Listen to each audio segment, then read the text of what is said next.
Okay, my name is Ebony, and I'm first going to tell you about this interview. So this is for my class. I just have to tell someone basically what I'm studying to become.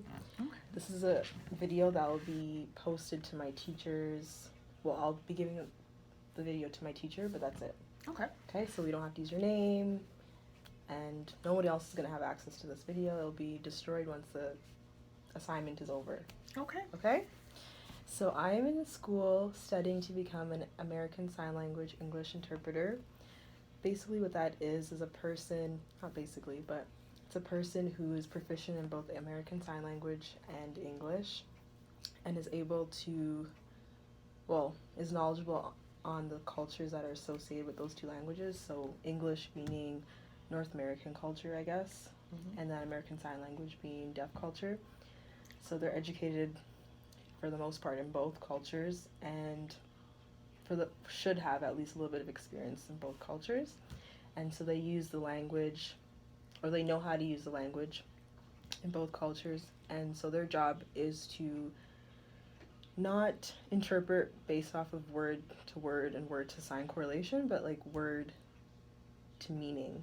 So like getting the meaning of the message from whoever is speaking and then rendering it into the other language for the same meaning.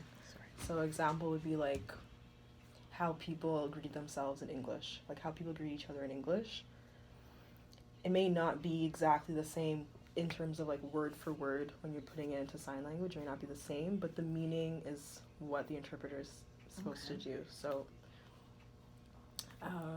so like how you'd say hello in English would be different in sign language, but you'd still use the word. If I was interpreting it into English, I would still use the word hello because that's how English speakers use that. That's how we greet each other, right? So would you spell out hello, or is there a symbol for hello? So there's different signs. So like you could use like a sign like this, or some people just do the nod. So again, see how it varies. Okay. But depending on who the audience is, I will pick a word, an English word, that will best embody that meaning of whoever was doing the sign. Does that make sense? Mm-hmm. Yes. Okay.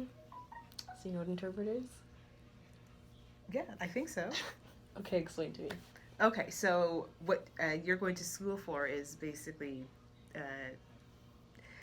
learning how to be able to communicate with people, English speaking, through sign language. American Sign Language. And American Sign Language. So and American. Both. Okay. It's these both. So it's like if there was a deaf person here right now, you guys wouldn't be able to speak to each other, right? Because there's that language barrier. So that's the interpreter's job. Okay. So both people are understood. And is there, like, for example, a difference between British English and American English? Sign language? Mm-hmm. Okay. Yeah, there's British Sign Language and then there's American Sign Language. Okay, so you interpret, so for example, if there are two people who need to communicate and one person is, say, hearing impaired and the other one is not. We call them deaf. Oh, sorry, deaf. Okay, sorry. Then you're the person who is the go-between between those two individuals. Yep. Okay. Makes sense? Yes. Okay, thank you. You're welcome.